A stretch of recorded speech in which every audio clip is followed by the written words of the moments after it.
Thank you so much for joining me today. Okay, so last couple of podcasts, we did a full channel for the entire thing. And today we're going to do it a little differently. And I have a really good topic for you guys, something that I feel could really help you guys begin to narrow or put together all the information that we've given you over the couple of years this podcast has been going and continues on. And I hope it does. I hope for it to continue, and obviously different formats and stuff like that. But I do apologize for the delay and sometimes getting these podcasts to you.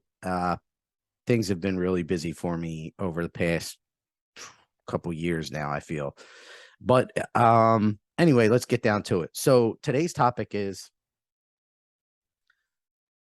what does or how can we achieve enlightenment in a number of different steps, the steps that we can go to in a clear, concise manner with examples that you guys can do to help achieve enlightenment and live the best version of who you are.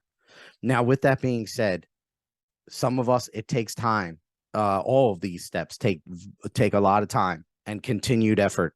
But if you continue to put in this effort towards these steps, I know you guys can we can all get, me included, to a point where we are living our best lives, where we are releasing fear and truly moving in a direction that we are meant to move as a collective and as an individual. So let's get right down to it.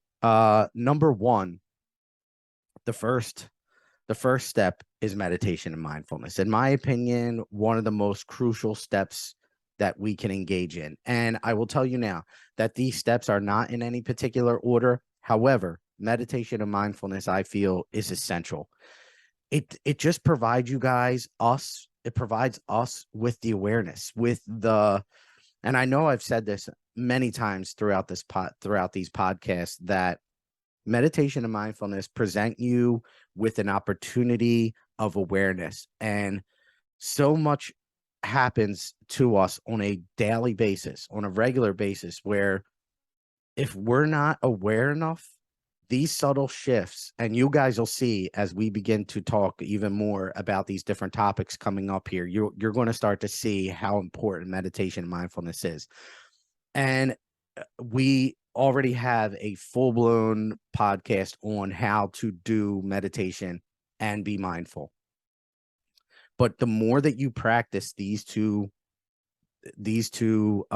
techniques, these two aspects of improvement, self-improvement, the better off you will be. And it's a continued effort. I'm going to continue to say that throughout this whole podcast, because we are always trying to improve ourselves. So if you're going into this and we're trying to be the best version of who we are, it's seriously one of the most important aspects that you can do. Because once you're aware of these shifts, then it becomes a choice. And once you're given the choice, you have the ability, you have the awareness enough to say, okay, I want to choose high vibration. So do meditation and mindfulness. And I encourage you to do it regularly.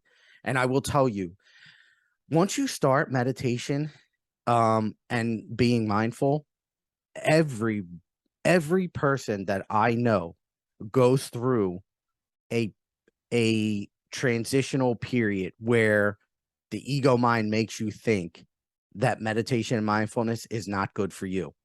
And how that is approached is different in every single person. The ego mind will try to use your particular mindset to get you to stop it. And I'm telling you, every person that I know that has started this comes to me with the exact same thought. This isn't working for me. Everyone says that. That is ego mind talk, and we're not giving it enough time. We're not allowing ourselves to move through that transitional period. Even I went through it. Most likely you're going to go through it too. So just be aware of that and then keep pushing forward. So I won't rehash how to meditate and how to be mindful. Go and listen to that podcast. It's an entire class on how to do it. But it is, in my opinion, the most important. It provides us with the awareness. So number one, meditation and mindfulness. Number two is how we talk, both to ourselves, to others, and about others. So those three aspects of positive communication. And I'm going to write that down right now because I'm going to put this in notes too, in the description. Positive talk to yourself, to others, and about others.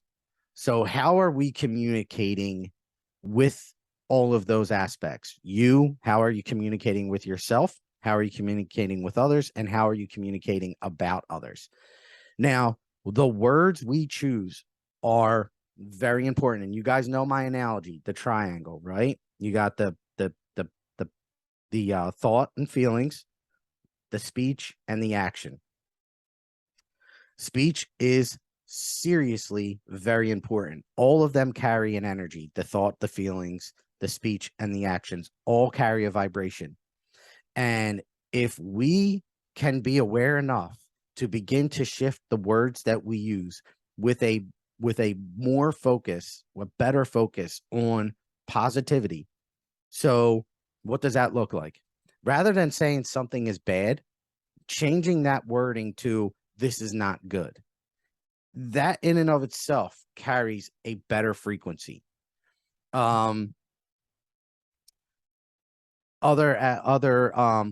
Gossip.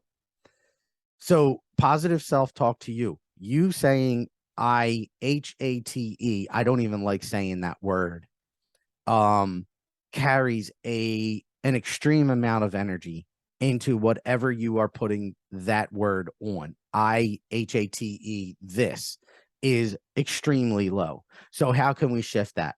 I enjoy doing this rather than that is a much more high vibrational way. And what's happening in these moments when you are beginning to change the way that you communicate with yourself, others, and about others, and even things that you're doing, what you're doing is you are adjusting the energy in your body to a higher frequency.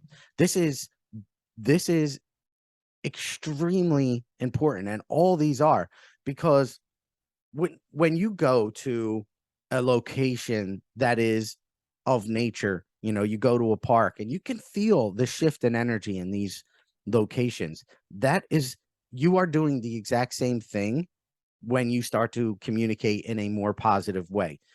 Rather than going to a location and subjecting yourself to higher frequency, you are now bringing that frequency to you. And in a soul's perspective, in a physical realm perspective, this is huge. You are now shifting the energy within you. Your body is now expelling low vibrational energy and filling itself more with love and light, which is ultimately what we're trying to do. Ultimately, that's what enlightenment is, other than aligning your soul with all of your higher selves. We are filling ourselves with light. We are being as positive as we can. We are engaging in all activities with love. Now, and positive self-talk or positive communication is an aspect that is very powerful. And the more that we can engage in positive communication with ourselves, with others, about others, you're going to begin to feel the shift within you. You're going to begin to allow your higher self more freedom, more leeway to come in, because you are subjecting your body, your soul, to higher frequencies more often. There's a reason that we are doing all of this, and that is the reason. The more higher vibrational we are, the more our higher selves can come in and begin to interact with us. In addition to our higher selves, the heavenly realm can begin to interact with us more often. Because the more that we are in a low vibration, when you are trying to raise your vibration, we are allowing heaven to meet us in the middle. Because as a medium, as a communication, as an individual that communicates with heaven, you have to raise your vibration and they have to lower a little bit. So you have to meet in the middle. This will allow you to be more in that middle. And if you are walking around with other people and you are gossiping and you are using low vibrational words, or you are saying this person's not good, that is just not a healthy way to be. And especially when you are trying to ascend, when you are trying to enlighten, you want to be high vibrational. And positive communication and rewording of your sentences to other people is very, very helpful in raising your frequency and subjecting both your physical body and your soul to that higher frequency. Now, with that being said, going to locations that are higher in vibration around water and again in nature, very, very, very powerful actions that you can take to be more high vibrational. So, number 2, positive communication. You don't want to be talking about others. You want to talk to yourself more positively.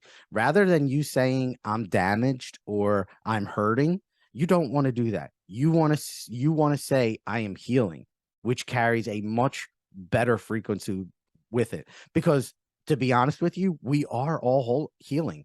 If you're here in this realm, you're healing something. Something within you is healing. I like to use the analogy of like and this might be, I like to use the analogy of a pool, right? And a pool that hasn't been cleaned in a while. So you see that image, we're in a pool that hasn't been cleaned in a while or is being cleaned currently, and we are the tools at which are being used to clean it. And look at how I worded that. I didn't say we're in a cesspool. I didn't say we're in a muddy, murky water. I said we are in a pool that is being cleaned, and we are the tools that are cleaning it. And we clean it by making these decisions to be more positive, to speak more positively about ourselves, about others around us, so that we can subject our bodies and others to these higher frequencies. And I will tell you this, use it as an experiment. Begin to change the way that you communicate with others. It could take a little bit of time, but watch how they start to shift as well. Not through control, but rather through just love itself. They will begin to respond subconsciously to your higher vibration, because just like misery loves company, so does love. Love loves company. And rather than saying the misery loves company, focus on the loving aspect. Love loves company, and focus on that love. And when you give love and are love, then you will begin to get it back. Now, when you do that, please understand that not everybody is going to respond in a loving manner. Some energies, some souls are still working on how to balance that energy out, and they struggle with it. However, you are a key player. If you're listening to this podcast, you are a key player in somebody else's soul trying to balance energy. Undeniable in my perspective. You are helping someone else heal. And if you're going to be engaging in a much more positive outlook, a positive perspective, positive communication with another person, their soul is going to begin to learn how to balance out energy even more so than they currently are. All right, so step 2, positive communication. Be positive, find better ways of saying, of communicating with yourself, with others. Now, this next one, I've already said, healing is huge. We are all healing, guys. And in order to heal, you must be vulnerable. There's just no getting around it. What do I mean by that? Well, vulnerability is, the ego mind makes you think that you have to be tough, that you have to do certain things in order to survive. And in reality, really what we need to do is be vulnerable. Be willing to accept that you might not be right in everything that you do. Be willing to release control of aspects of life that you feel you control a lot of. Say you have kids and you tell them, hey, you need to wear certain clothes to look good, or you have to act a certain way around others. That's control. Now, there's a difference between teaching respect and teaching control. Why are we telling them to wear certain clothes or be certain ways? If we're just trying to control, then that's not healthy. But if we're trying to teach them respect, and like, for instance, I definitely tell my kids, my one just went to a homecoming dance last night. We encouraged him highly to wear nice clothes. Now, fortunately, a lot of his friends were, so it was a pretty easy sell. But if he really came to me and was like, look, Dad, I'm not doing that, I would say, okay, I disagree with it, but I'm not here to control you. I'm here to work with you and encourage you. And then I have to allow him to learn that lesson on his own. So, be aware of what is behind the reasoning for you telling another to do something. But we're talking about healing. So part of healing, though, is letting go of control, because we don't have to control everything. And the other aspect is sometimes some of our healing, like, we've been hurt in the past and we are holding on to this and we won't let it go. And we feel as if that person should be hurt for hurting us. And that's not living in love. That is living in a state of low vibration, and you don't want to live there.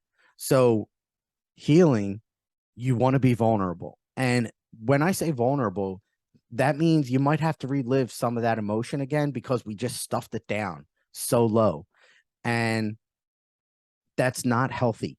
We have to allow that emotion to come back up and eventually expel from us through the healing process. And when we are going through a healing process, which we always are, I mean, yeah, we have waves where it's high and low, but when we're going through a process of healing, we have to breathe through those moments. And meditation, mindfulness comes in there, obviously. What are we feeling? And just begin to observe the emotion and allowing it to be expressed in a positive way. So if somebody hurt me in the past, which I definitely have relatives, family that I really just feel has, hurt me pretty bad. And I don't hold ill will towards them. What I actually do is I allow the emotion within me. So when I think of these people, I feel the energy being conjured within me, and being vulnerable in that is accepting that they are who they are and they are teaching me a lesson. They are teaching me how to love without being controlling or without saying, hey, you should be this way if we are to have a relationship. We can have a relationship from a great distance. And they don't have to be a certain way for us in order to heal. So being vulnerable to our own insecurities. And another one is fear. If fear is holding you back, I said in the beginning, when you begin to meditate, you're most likely going to go through a stage where you feel like this is not for you. Okay, what is creating that feeling within you? And then allowing yourself to be vulnerable to move through it and getting past that transitional stage.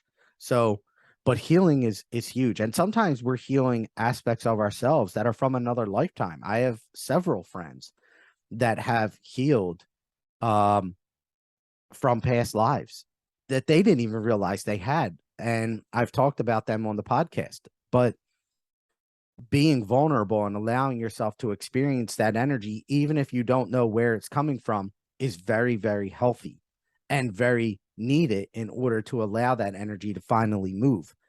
And this is important when you guys, when we move, when we cross over, when our physical bodies are released and our souls move on into heaven, there are only a few things that we take with us into heaven. One is the energy that we had here in this realm, whether it's happiness or sadness. What were you predominantly living in? That energy is carried with you. Your karmic energy is carried with you. Your happiness, your sadness, all that energy. What were you doing? How did you treat other people? That karmic energy is carried with you.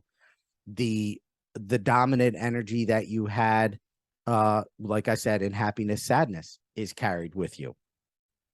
So that is something, and your healing lessons. And I say lessons intentionally because that is also brought with you. And that leads me right into my next point, number 4. All right, so be vulnerable in the healing process and acknowledge that you are learning a lesson through the healing. It is not meant to hurt you, it is meant to teach you.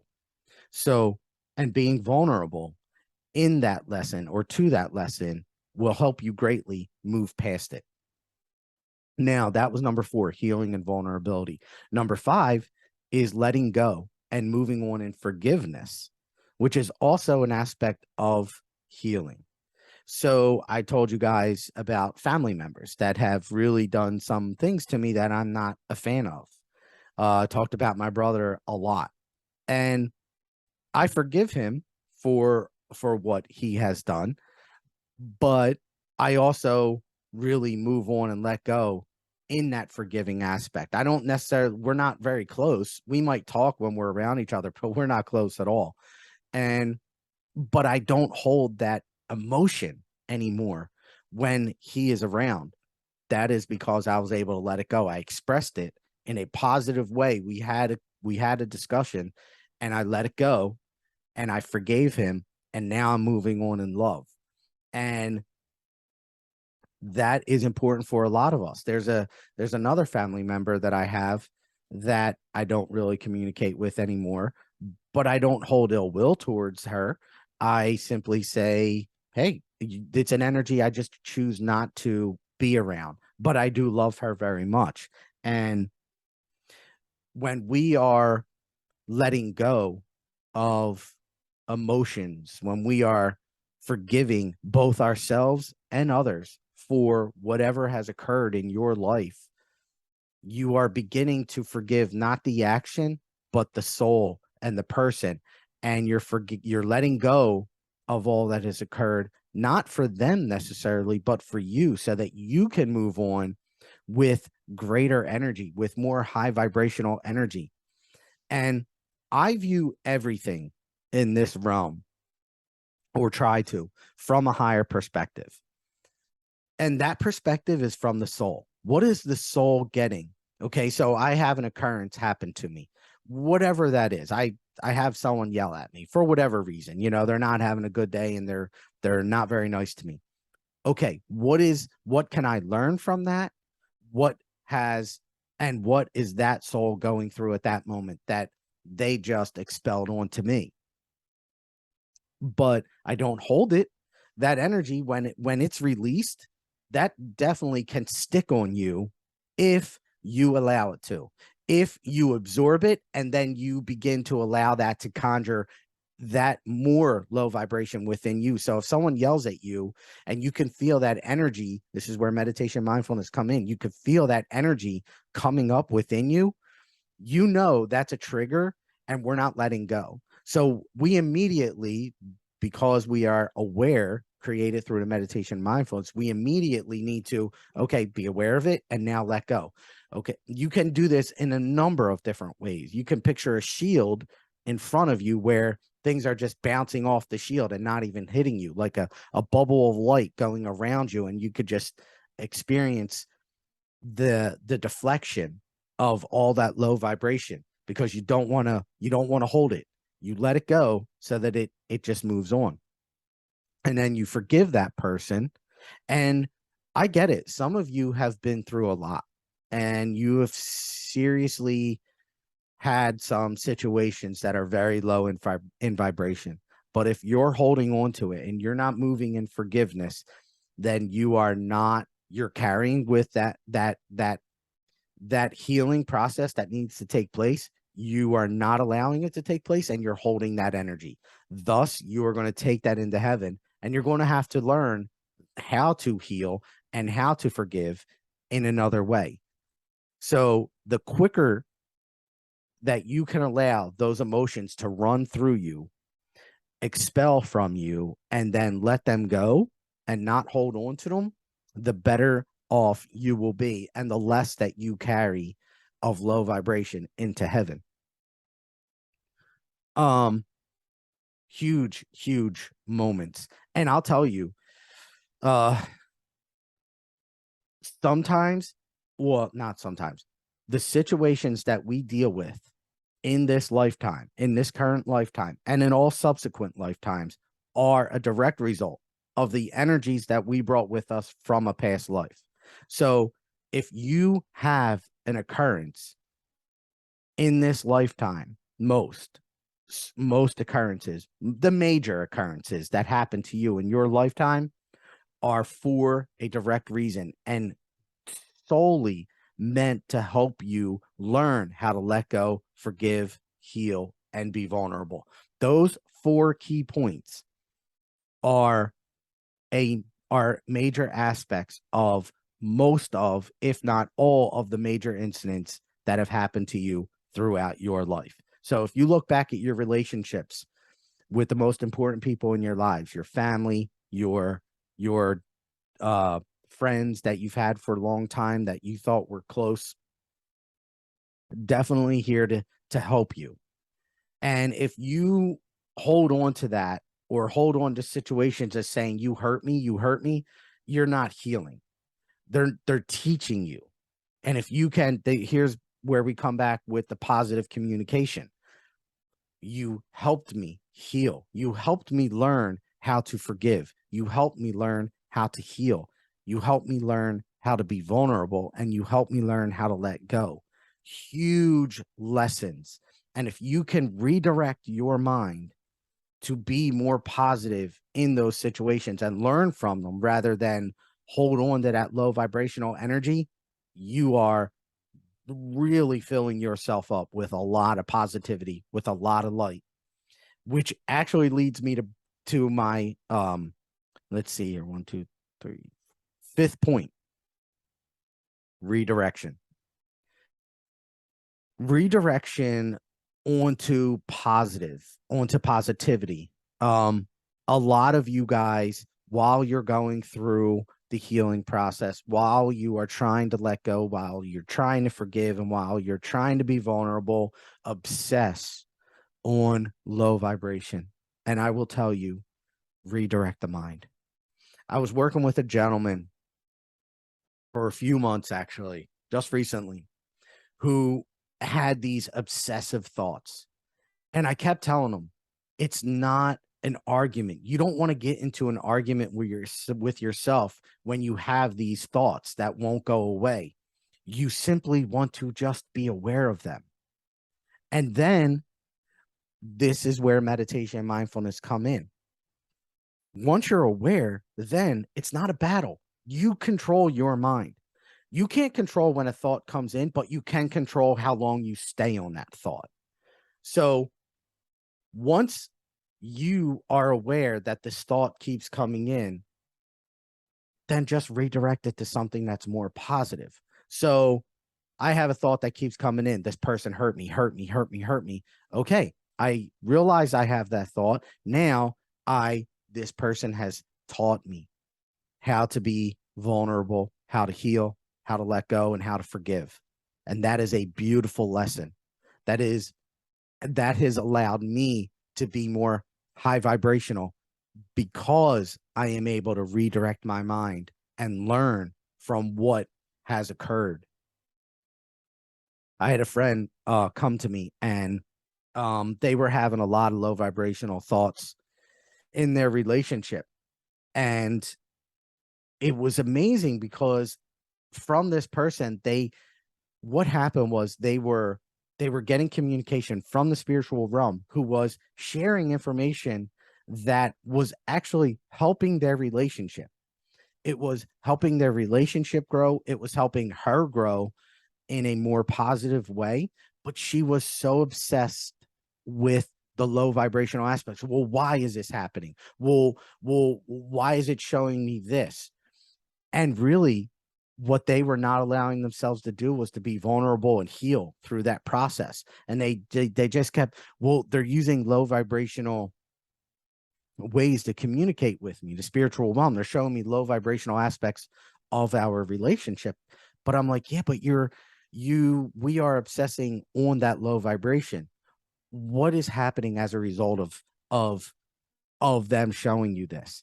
And they said, well, actually, there's a lot of good that's happened. There have been a lot of things that have changed within the relationship. And I'm like, then that is where your relation or your focus needs to be.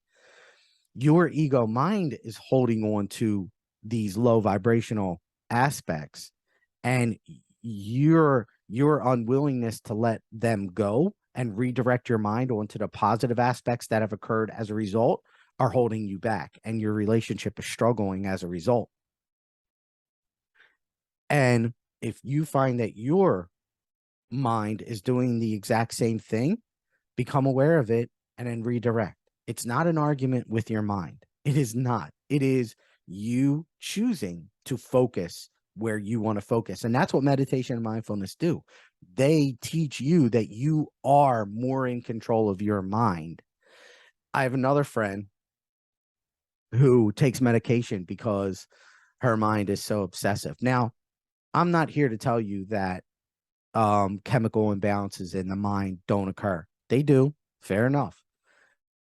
But what I'm saying is, have you given yourself enough opportunity to work through your mind using more organic methods like meditation and mindfulness? Have you tried it enough to really allow yourself to heal? Or are you just aware of the obsessiveness of it and you're going right to medication? Give yourself an opportunity. You are stronger. All of you are stronger. It just is a matter of, it's a matter of willpower. It's a matter of determination and truly working through a lot of this. And the movie A Beautiful Mind is a great representation of how powerful you guys are, how you can be. With Russell Crowe, this movie A Beautiful Mind, where he's a paranoid schizophrenic and he sees people. Now, I'll be honest with you, I am not convinced yet that these people that he sees aren't real ghosts, aren't actual spirits that are around him. Because I will tell you, I work with a lot of people, kids, adults, both, who see things from the spiritual realm where their energies don't grow. And that's what happened in this movie, A Beautiful Mind. He saw these spirits with him, these ghosts, these images in his mind that no one else could see, but they were there talking to him. And it almost seemed like they had consciousness about them. Well, the spiritual realm does have a consciousness. They are aware of who can see them. And I am not completely convinced that these images that he was seeing were not actual ghosts who just latched onto him because they knew he could see him. And as a result of that, everyone else thought he was paranoid schizophrenic. And I'll give you another, for instance. I know a person that used to work in a mental hospital, back in the day when they used to have them, like Penn State asylum, or I forget, penitentiary, Pennhurst penitentiary, I forget. But those hospitals they used to have for individuals that had cognitive issues. I know a woman that used to work at a hospital like that, and she would tell me stories of a woman who would see things and say that there is a darkness that was around this particular hospital. And the stories that she tells me, I can almost guarantee you I know were spirits and not a result of her mind being not right or cognitively right. Her third eye was open, but our society is still growing. Now we are growing much, much better in that regard of paranormal and accepting its existence. But I am here to tell you that not all of what people, I can tell you from working with people that have special needs, I know they are more sensitive to energy than many of us are. I know their souls are trying to learn. And the reason that I tell you this is, again, for the redirection onto the positivity.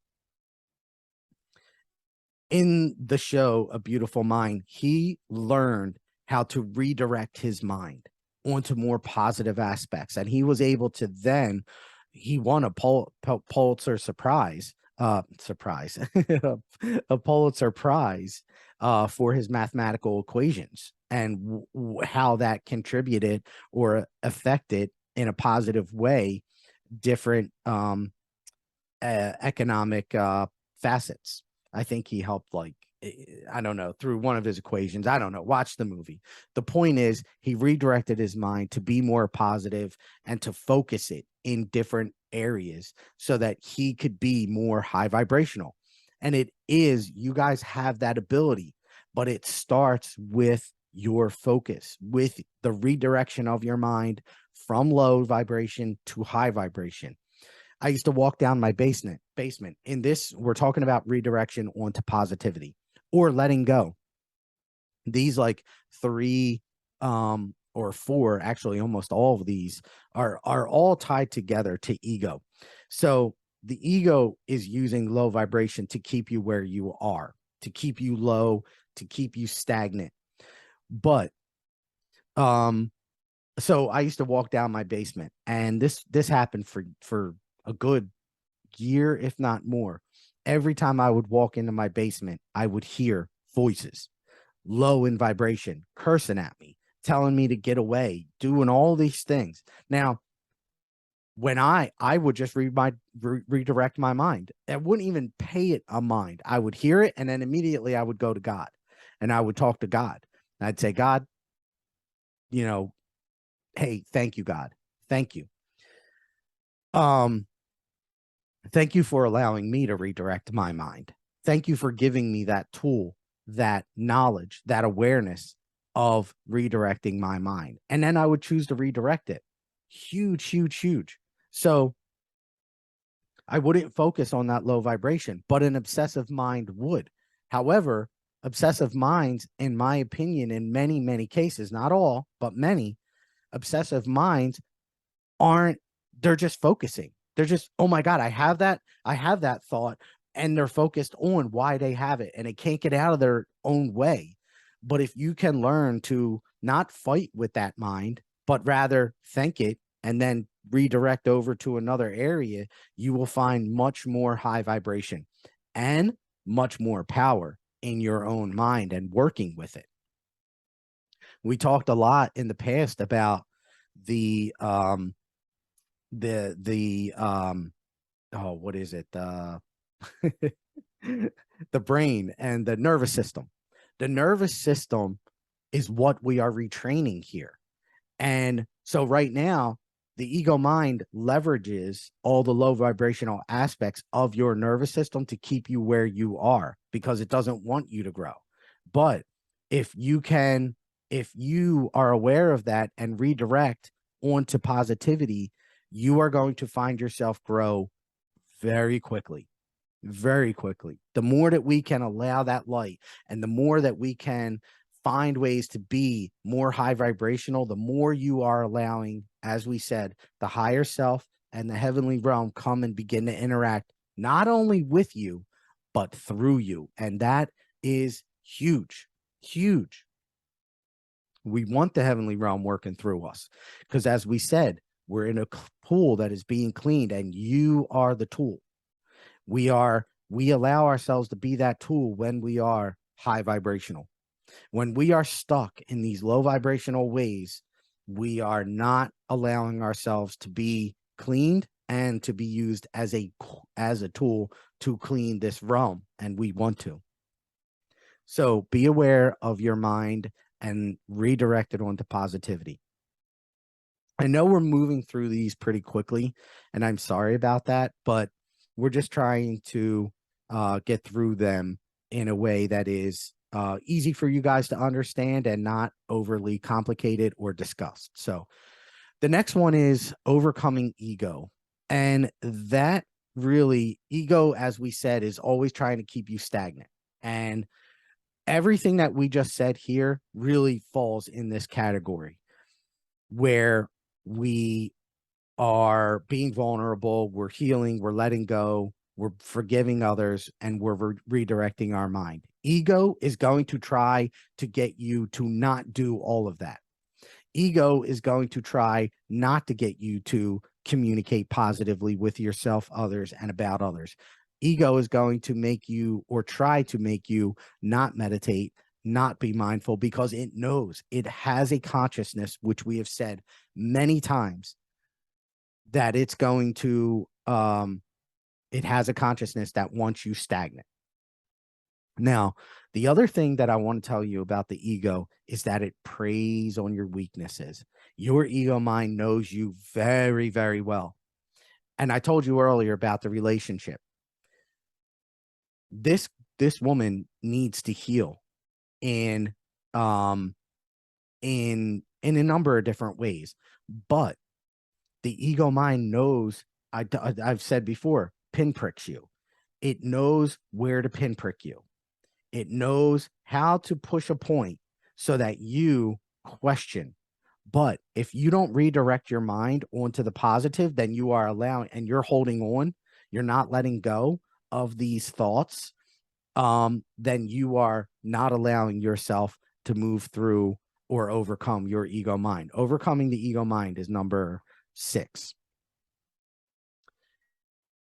The ego mind, now, what I will tell you is when I would go into my basement, and I know I've told this story before, when I would go into my basement and I would hear that low vibration, the ego mind was trying to get me to focus on it. It wanted me to focus on the low vibration so that I didn't go in the basement or I didn't grow from those moments. But by me redirecting and overcoming the ego mind, I began to realize that I am improving myself. Now, what happened here, how I know it was ego mind, is that I was channeling one day and I asked, hey, God, why is it that I hear this? Like, if I'm so connected to the heavenly realm and the spiritual realm, why am I not moving on? Like, why is this still happening to me? And God came in and said, it's your ego mind. It's not the guy down there that's doing this. It's your own mind making you think that because it doesn't want you to improve. That's huge. That's how powerful and conscious your ego mind is, and how it leverages your weaknesses, your flaws, or tries to get you to stay still. Because if I would have held on to that fear, and I would have allowed that to, oh my gosh, I don't want to open up anymore because that low vibration is trying to get me, then I would be allowing the ego mind to win. And you don't want that. I would not be allowing myself to be vulnerable by not opening up more. I would be not letting go if I didn't overcome that ego and it's trying to get to me. Now, just like that girl with the relationship, the ego mind is trying to leverage her weaknesses, her flaws, her lack of healing, or in the process of healing, to hold her back. And if she doesn't redirect her mind on the positive aspects, then she'll stay there. But she's redirecting now. She is aware of this now and redirecting on the positive and beginning to realize, oh my gosh, yeah, like the relationship has improved dramatically since all this has occurred, since the spirit realm has communicated with me some things and some aspects, and I brought it to his attention. He has improved as a result of that, and the relationship has dramatically become better. But the ego mind didn't want her to see that. So it was because the ego mind didn't want that, because it knew how she got it. She got the information from the spiritual realm, but it was the ego mind that realized that and said, no, no, no, no, no, no, don't do that. Because if you allow that to continue, your strength, your connection with the heavenly realm will only improve. The ego mind doesn't want that. It wants you to stay here, wants you to stay stagnant. She began to realize that and was like, oh my gosh, now she's focused on the positive, and she has communicated with me that her life has changed dramatically for the improvement, for the better, because one, the relationship has improved because she began to focus on all the improvements that has occurred within them as a result of the communication that she received and what she brought forth from that communication from the spiritual realm to her husband. He has changed. He saw, oh my gosh, well, yeah, you're absolutely right. There have been some things that have happened, decisions that were made that were not in our best interest. And I see that now. Thank you for bringing that to my attention. His ego mind, or his higher vibration, came out, and he expressed gratitude and made those shifts, and the relationship has improved dramatically. And it's a beautiful thing. So, she has overcome her ego mind.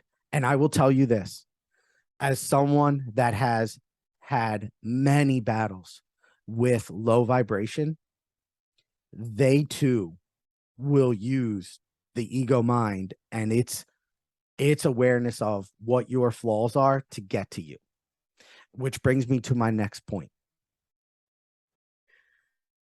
If you have something, okay, say for instance, okay, I have another friend who has had, okay, we'll take a political issue right now. The war in Ukraine, there's a lot of talk about nuclear weapons being used and stuff, and I don't mean to get into political things, but what I mean here is, if you hear political, I'm sorry, if you hear, well, we could say politics in general, if you hear something that is political in nature and you begin to conjure, there's an energy in you that begins to be conjured. If say you're a Republican or a Democrat and you hear information about the other, and that starts to conjure energy within you that is low in vibration, you begin to become judgmental, you get angry. If you are feeling something as a result of energy that was just conjured in a communication, in a story you read, in somebody that you just saw who was acting in a certain way, and you don't like that, and that's conjuring energy, you know that is not energy that you need to hold on to. You know immediately that's energy that you need to be letting go and healing, because all that is showing you, that conjured energy, all that's showing you is that you need to heal. Your ego mind is using that unhealed energy within you to get to you right now. But meditation mindfulness teaches you the awareness, let you be aware that, hey, my energy is shifting right now, then provide you with the opportunity to choose to be high vibrational. Okay, I feel that energy being conjured within me right now. You know right away, I need to stop. I need to release. I need to breathe and then move on. Because if you don't, and you allow that energy to move you, it's only moving you in a low vibration. You are breaking the connection. You're just steadily moving down, and you don't want to do that. If you want to be high vibrational, we need to be aware and then make choices. Okay, what is the high vibrational choice that I can make in this situation to redirect my energy. Again, redirect the mind onto positivity. I need to let go. I need to forgive. I need to be vulnerable. I need to heal. These are all, I need to express gratitude. These are all ways how we can allow these energies to begin to not move us in a low vibrational way, but then move us in a high vibrational way. So we have energy that is conjured. Okay. Ask yourself immediately, what is love? What is I feel low vibrational, but why do I feel that? And what is the loving perspective that I can take to help me be high vibrational? Okay, acceptance. What is love? Love is acceptance. Love is vulnerable. Love is grateful, and love is unconditional. So if you can find a way to be any of those in any situation, any of them, pick one. Pick unconditional love.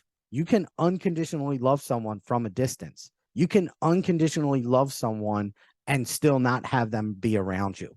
That is unconditional love. You accept them because you accept them for who they are, but you can not choose to have them around you because that energy is a lot. It's too low in vibration. Hey, I love you, but stay over there. I'm going to choose to be over here because I want to be. And if you have a friend that's coming around who is conjuring energy because they continuously gossip or talk about themselves or talk about you in low vibrational ways, that's probably someone that's a little too heavy to be around on a frequent basis or at all. And you want to keep them at arm's length because you love them, not because you dislike them, but because you accept them for who they are. You're not saying you need to change. You're saying, hey, you be you, but be you over there and I'll be over here and we're good. That so anyway, be aware of what energy is being conjured in you, and conjured meaning created through something you just saw, something you just read, something that you think about somebody else. You do not, that is not your guide ever, ever. Conjured energy is never your guide. That is something you immediately need to step back from and ask yourself, how can I be loving? Unconditional loving, and pick one of them. How can I be grateful? Hey, you're showing me what I need to heal. Like conjured energy is exactly that. It is your ego mind showing you what you need to heal. So be aware of that and then pick one of those loving aspects: unconditional love, grateful, vulnerable, and accepting. How can you be that in these situations? And if you can redirect your mind to be one of those aspects in every situation, pick one of them, you are going to raise your vibration so much. You are going to subject your soul and your physical body to so much positivity that your soul is just going to acquire more and more light. And ultimately, that's what we need to do. We acquire more light, our souls begin to align, and the heavenly realm begins to have the opportunity to communicate with us more and more. So, guys, thank you all so much for joining me today. I do apologize. I cannot. I have to run, and I cannot channel. But I intentionally did not want to channel anyway today because I wanted to talk to you guys directly with all this important information. So I'll channel the next time and probably channel it the entire podcast. But either way, that's I got through all the points that we needed to go through. Find love in all these different situations and allow your energy to raise in vibration. Fill yourself with love and light completely. Anyway, thank you so much all. I appreciate you. I love you all. Thank you. Take care and have a great day. Bye.